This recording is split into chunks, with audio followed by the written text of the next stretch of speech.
నాగర్ కర్నూలు జిల్లా కల్వకుర్తిలో పలు మండలాల్లో దొంగతనాలకు పాల్పడుతున్న ముఠాను పోలీసులు అరెస్టు చేశారు.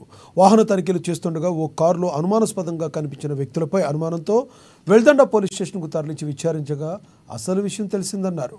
వారి దగ్గర నుంచి దొంగతనం చేసిన బంగారం మరియు వెండి ఆభరణాలు, డబ్బులు రికవరీ చేసి వెల్దండ పోలీస్ స్టేషన్ సిఐ ఆఫీస్కు తీసుకెళ్లారు. వారి నుంచి 9,35,000 రూపాయల విలువ సొత్తును రికవరీ చేసి నిందితులపై కేసు నమోదు చేసినట్లు కోర్టుకు తరలించినట్లు వెల్దండ సిఐ విష్ణువర్ధన్ రెడ్డి తెలిపారు.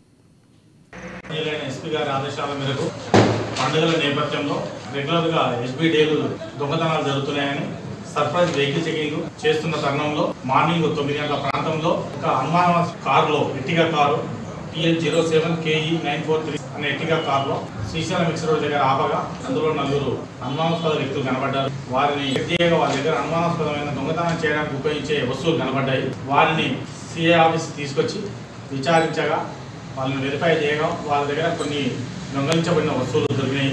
ఈ వస్తువుల గురించి వాళ్ళని ఎంక్వైరీ చేయగా గుంతల పోలీస్ స్టేషన్ నందు మరియు ఒంగూరు పోలీస్ స్టేషన్ నందు మరియు కలకుర్తి పోలీస్ స్టేషన్ నందు వివిధ పోలీస్ స్టేషన్లో దొంగతనం చేసినామని ఒప్పుకోవడం జరిగినది.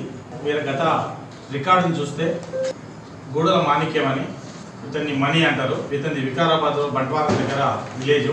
ఇతడు పాత ఫ్రెండ్. ఇతని మీద ప్రీవియస్ 15 కేసులు నమోదు చేయబడ్డాయి. ఇతడు ఇదివరకు ఓన్లీ 2 వీలర్స్ అఫెండ్ చేసేవాడు. ఈసారి దొంగతనాలు, హౌస్ బ్రేక్ దొంగతనాలు చేయడం